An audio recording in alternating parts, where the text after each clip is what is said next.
غوثپور भरिसां कच्चे जे ॻोठ आदम जागीराणी वारे इलाइक़े में जागीराणी برادري जी ॿिनि धुरनि में पुराणे खूनी तकरार तां हलंदड़ जहिड़ो ॿीहर भड़की उथियो।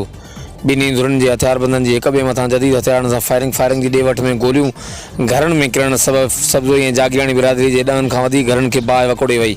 बाहि जी शिदत ऐं तेज़ हवा सबबि घरभाती पंहिंजा सिर बचाए सघिया। मुतासिरनि में हुसैन सब्ज़ोई, बशीर सब्ज़ोई, यासीन सब्ज़ोई, अब्दुल कादिर जागीराणी, अली मुराद, रियाद फ़कीर, कुर्बान जागीराणी ऐं ॿियनि जा घर शामिल आहिनि। मुतासिरनि फ़ोन ते राब्तो करण ते ॿुधायो त अलाह तला सड़ी रख थी वियो आहे। फायर ब्रिगेड न पहुचण सबबि ॻोठाणा पंहिंजी मदद पाण तहत बाहि विसारण में मसरूफ़ आहिनि।